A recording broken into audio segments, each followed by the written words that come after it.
नहीं किया गया। कहकर आए हैं स्पीकर साहब को कि सरकार का ये दावा कि बिल इंट्रोड्यूस हो गया बिल्कुल गलत है।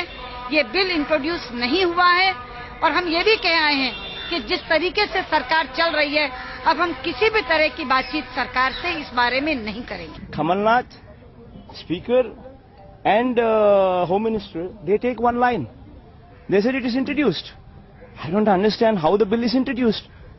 Where the bill is introduced? Who said aye? Who said no? Nothing. And everybody just walked out. All of us we walked out. अब जरा सरकार का पैंतरा देखिए। इस बहस को नया रुख देते उसे देर नहीं लगी। जो बात हुई है आज सदन में वो सीसीटीवी कैमरास में मौजूद है।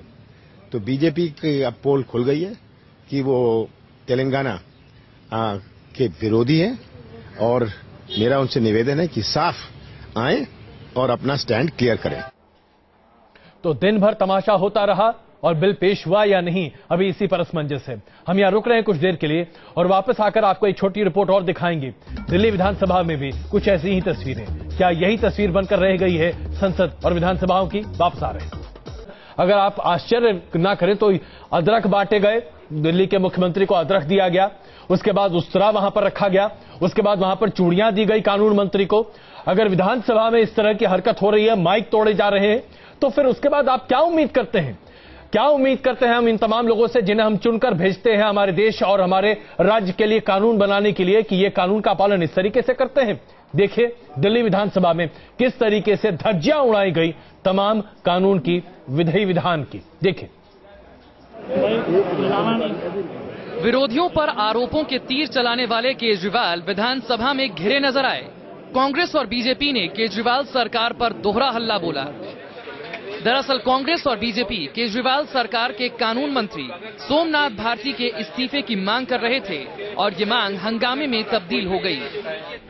हंगामे की शुरुआत ओखला से विधायक आसिफ मोहम्मद खान ने की। आसिफ मोहम्मद खान ने सोमनाथ भारती को विधानसभा के अंदर चूड़ियां दी। वहीं कांग्रेस विधायक जयकिशन ने सीएम केजरीवाल को अदरक दी। हंगामे के बीच विधायक कुलवंत राणा ने स्पीकर का माइक भी तोड़ दिया। ये हंगामा इस हद तक बढ़ा कि सदन को स्थगित कर दिया गया। एक रेसिज्म पे रिमार्क करने वाले मंत्री को, जिसके ऊपर इतने तरीके की टिप्पणियां हुई, मैं उनके ऊपर व्यक्तिगत आरोप नहीं लगाना चाहता, उनको बचाना तो अलग बात है, उनके ऊपर डिस्कस नहीं करना चाहते। मुझे मालूम नहीं है ऐसी क्या मजबूरी है इस सरकार की कि ये उस मसले को डिस्कस तक नहीं करना चाहते। कांग्रेस तो बीजेपी से भी एक हाथ आगे निकली और विधानसभा के बाहर भी कांग्रेस कार्यकर्ताओं ने केजरीवाल सरकार के खिलाफ प्रदर्शन किया। प्रदर्शन उग्र हुआ तो उसे काबू करने के लिए पुलिस को आना पड़ा और पुलिस ने प्रदर्शनकारियों को सड़क पर घसीट कर हटाया।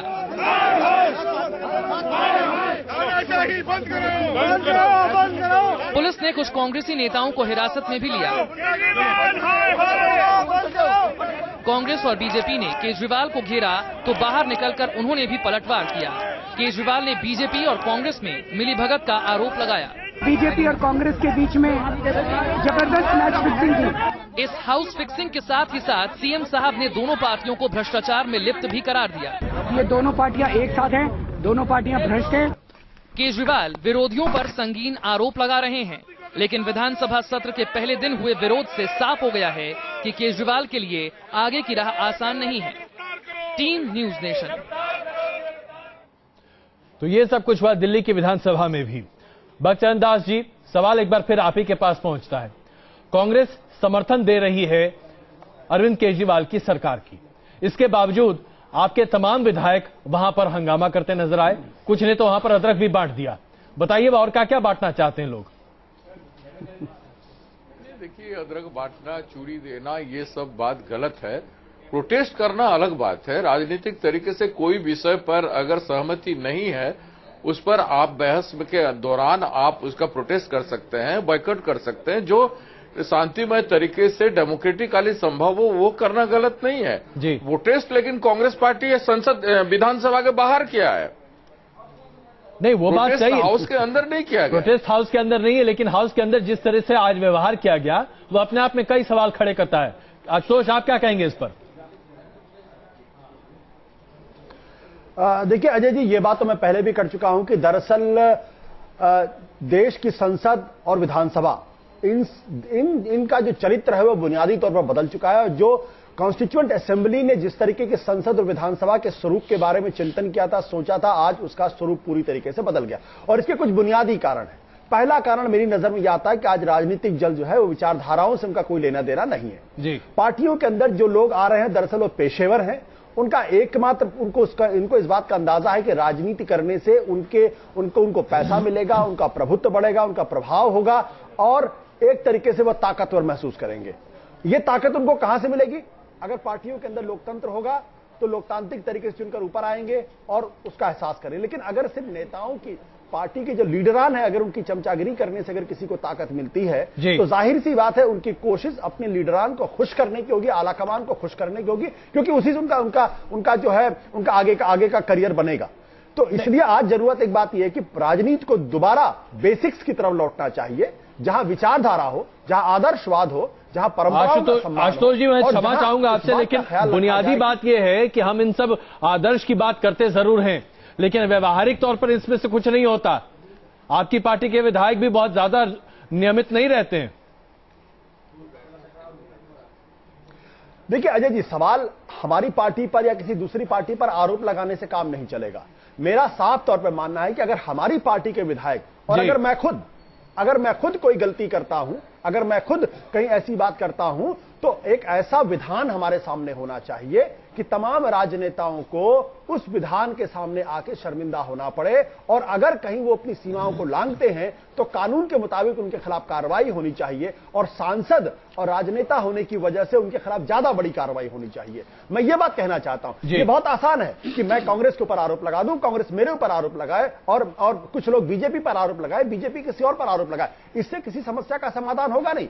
मुझे लगता है कि आजादी के इतने लंबे समय के बाद आशुतोष जी, यहीं पे तो समस्या है कि कोई आदमी, कोई भी, तमाम नियमों की कमी नहीं है, नियम के कानून की कमी नहीं है, लेकिन हर बार यही मामला होता जा रहा है। रामकृपाल जी, क्या आपको वाकई में लगता है कि ये तमाम आदर्श के बीच में हम मूल से हटते जा रहे हैं? मेरा सिंपल एक बात है कि जैसा समाज होता है उसी तरह से लोग समाज के प्रतिनिधि भी आते हैं। हमने लोकतंत्र की बात की है तो जनता उनको चुन करके भेज रही है। सीधी एक बात है, देखिए अगर समंदर में कोई नाव खड़ी है और उसे आप कहते हैं चलो जी, तो जिस तरफ भी चलेगी वही उसकी दिशा होगी, आप उसे दिशाहीन नहीं कर सकते जी। सीधी बात है, जो लोग चुन के आए, जैसा मैं कह रहा हूं कि क्या सभी पार्टियां मिलकर के एक कंडक्ट नहीं बना सकती हैं?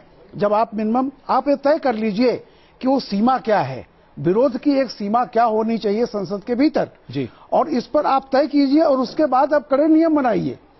आपको जब आप ये व्यक्तिगत आचार संहिता पर बात छोड़ेंगे, मैं बता दूं कोई नहीं मानेगा। बिल्कुल सीधी बात है, बिल्कुल। अगर नियम होंगे तो सब डर जाएंगे। जैसा उदाहरण यही खुद इन्हीं के केजरीवाल जी ने एक बार उदाहरण दिया था कि गाजियाबाद, जैसे ही दिल्ली का आदमी गाजियाबाद पहुंचता है बेल्ट उतार देता है। बिल्कुल, वो जानता है कि गाजियाबाद में कोई नहीं पूछेगा, दिल्ली तक वो बेल्ट बांधे रहता है। तो देखिए ये शुचिता का सवाल नहीं है कि हम आदर्श की बात करें फलाना, आप बिल्कुल कड़े नियम क्यों नहीं हो सकते हैं संसद चलाने के लिए और विधानसभा चलाने के लिए? नलिन कोहली जी बीजेपी से हमारे साथ जुड़ चुके हैं। नलिन कोहली जी, क्यों नहीं आप लोग सबको मिलजुल कर कम से कम नियम अपने बारे में ही तय कर लीजिए? राजनेता जो संसद में हैं, अगर वही आचरण नहीं रखेंगे तो बाकी लोगों से क्या उम्मीद की जा सकती है?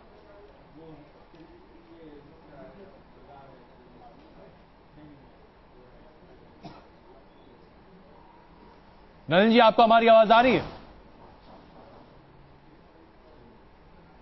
ऐसा लगता है कुछ तकनीकी दिक्कत है, उन तक हमारी आवाज नहीं पहुंच पा रही है।